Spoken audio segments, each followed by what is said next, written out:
All right, YouTube. Donald Trump has gotten a penchant for being a prolific Twitter troll. One of the best trolls I think we've seen of all time. And he has not disappointed. In fact, this one it's probably his best, and that's even including stuff regarding low energy Jeb and little Marco's hands and everything like that. It's very funny to read this because his critics appear not to understand sarcasm.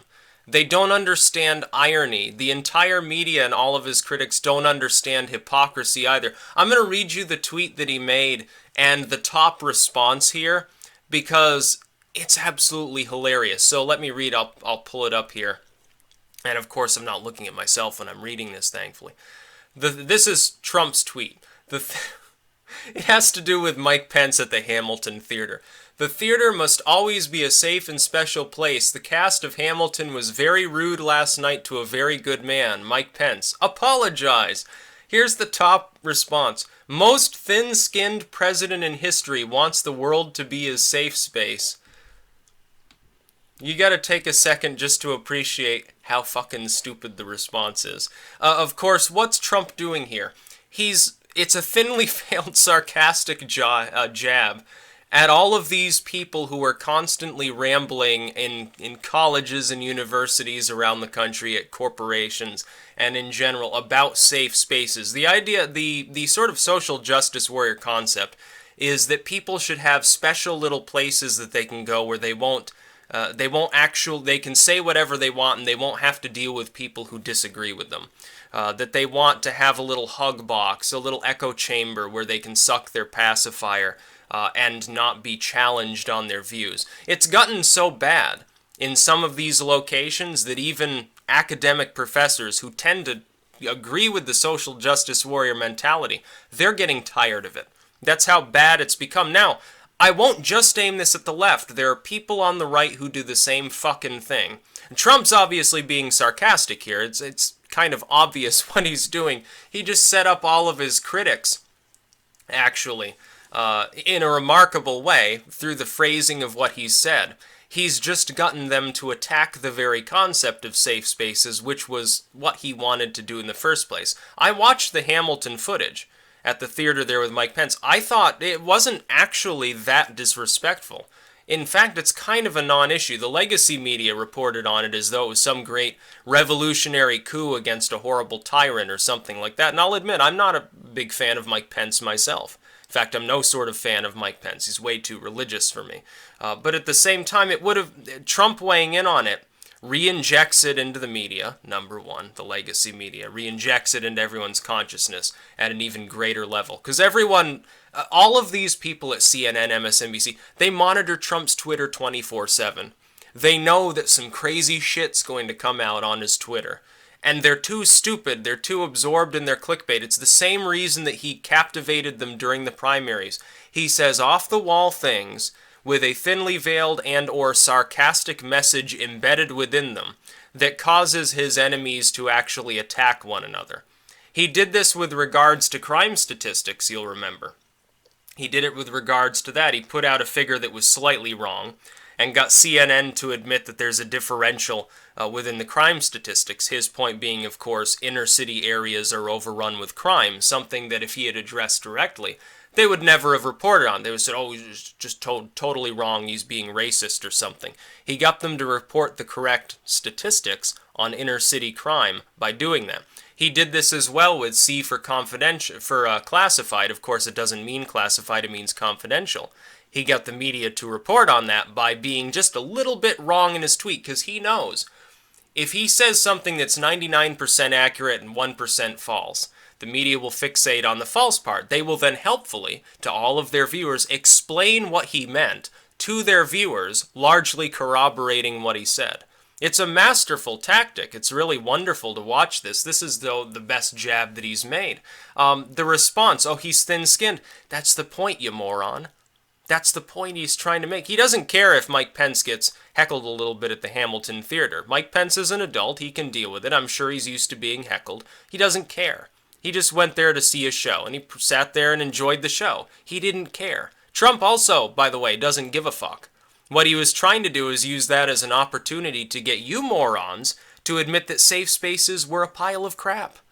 That it's overly emotional, thin-skinned bullcrap. Everybody knows that Trump's not thin-skinned. For the last 6 months, all anybody has done is call him Hitler. That's all they've done. He barely even responds to it anymore. You think that all of a sudden he got emotional over the cast of Hamilton heckling his VP a little bit, and so he decided to cry and break down and make a tweet about how mean they were? That's not his intent here. You don't understand how Trump operates. This is why you were wrong in all of your election predictions. This is why you were wrong whenever you said his campaign is done for now because of something he said. You didn't understand what the real meaning was. That's the way he operates. Call it 3D chess, call it 4D backgammon, call it 5D chutes and ladders. It doesn't matter what you're terming it. He does this over and over, and the legacy media eats it up, and it overjoys me to see this, because I know for the next 4 years, there's going to be more of this. It's going to happen on a fairly regular basis.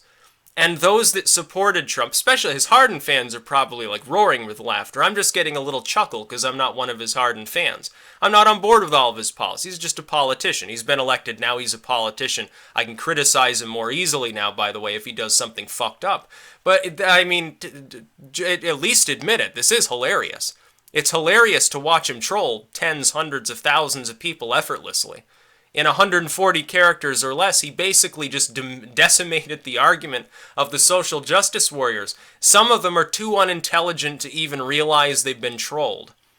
It's hilarious watching Trump do this. I hope he does it at least on a monthly basis, because then for the next 4 years, we're going to have all sorts of gems to look at. It's like Bushisms in reverse. Bush was funny because he'd say something stupid, and he actually meant it.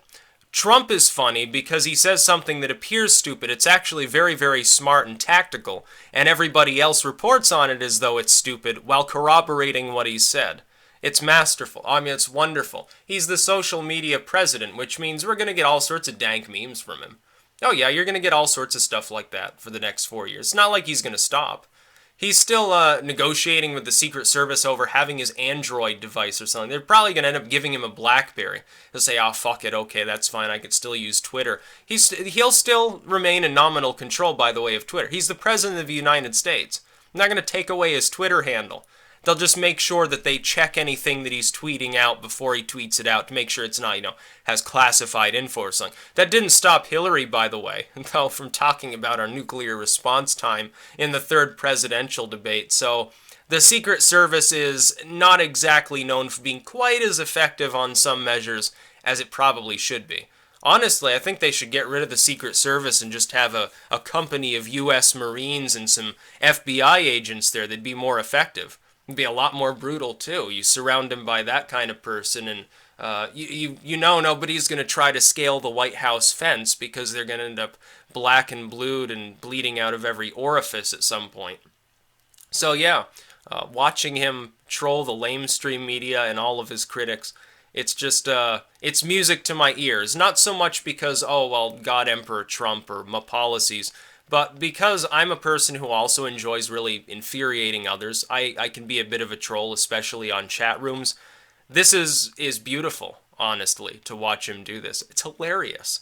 We're going to get to see this all the time. Isn't that great? Isn't that a lot better than what we've been through Obama's somewhat boring presidency, let's face it, with just a few sarcastic remarks here and there, and then Bush, who was funny, but at the same time you were worried he was going to suffer like a total paranoid freak out at any given time. Oh, it's going to be funny.